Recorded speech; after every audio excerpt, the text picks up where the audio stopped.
नमस्कार दोस्तों, आज हम आपको बताएंगे भाग्य और कर्म के बारे में। भगवान बुद्ध के एक भक्त थे जो उनके चचेरे भाई भी थे।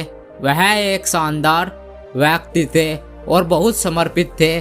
शुरुआत में बुद्ध का सैन्य संगम बहुत छोटा था, लेकिन समय के साथ यह बड़ा होता गया तो बुद्ध के करीबी भक्त अधिक स्वामिता वाले हो गए और उनके चचेरे भाई को लगा कि बुद्ध के मालिक हैं। लेकिन बुद्ध किसी के स्वामिता में नहीं हो सकते थे। आप यह नहीं कह सकते कि आप समुद्र के स्वामी हैं। तो इस वजह से कुछ गलतफहमियां हो गई और ये चचेरा भाई बुद्ध के खिलाफ हो गया। कुछ लोगों के अपने मत या सकारात्मक होने पर कुछ और लोग होते हैं जो उनके साथ जुड़े जाते हैं। बुद्ध का यह चचेरा भाई और कुछ लोग एक समूह बना गए और एक दिन जब बुद्ध उपदेश दे रहे थे तो वह पहाड़ी पर चढ़ गया और वहां से एक शिलाखंड को बुद्ध की ओर धकेल दिया। यह उसे मार सकता था, लेकिन शिलाखंड बुद्ध से कुछ सेंटीमीटर की दूरी पर रुक गया। अन्य निष्ठावान शिक्षक इतने क्रोधित और परेशान हो गया वे उसे दंडित करना चाहते थे और उसे सबक सिखाना चाहते थे, लेकिन बुद्ध ने उन्हें रोक दिया और बस मुस्कुरा दिया। उन्हें क्या कहा, ये कर्म और तुम कुछ मत करो, हम प्रतिक्रिया नहीं देंगे।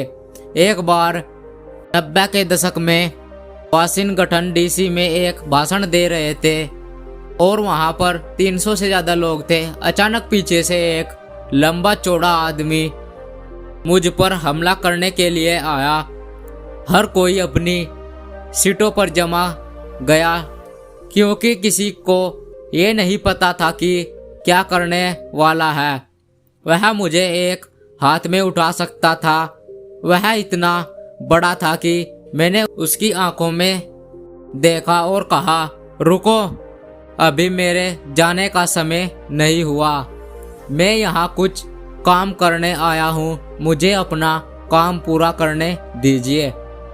मैंने उसे यह नहीं बताया, मैंने बस कहा रुको, लेकिन मैंने मन ही मन में कहा मैं जाने के लिए तैयार नहीं हूँ।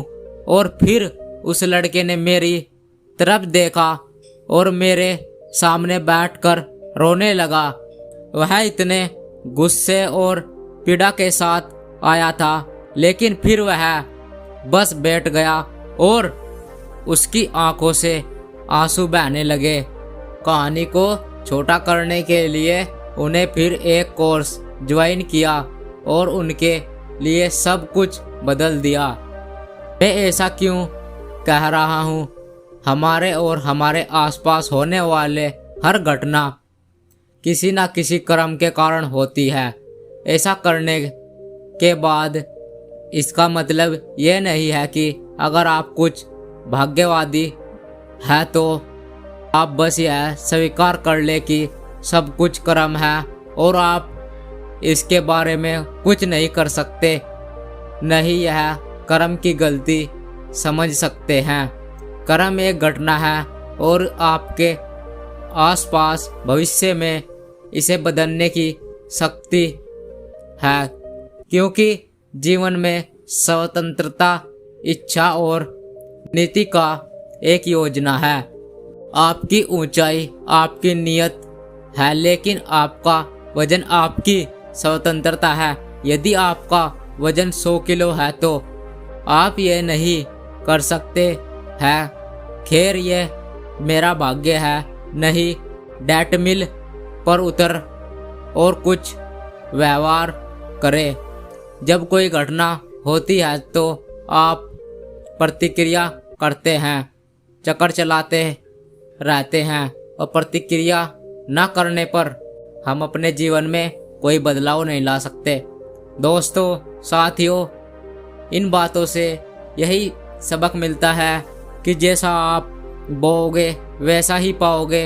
अगर आप भविष्य में किसी के साथ अच्छा करते हैं तो आगे चलकर आपके जीवन में भी अच्छा बदलाव आ सकता है। आशा करता हूँ दोस्तों आपको ये बातें अच्छी लगी हों, तो वीडियो को लाइक और चैनल को सब्सक्राइब और वीडियो को शेयर जरूर कीजिए।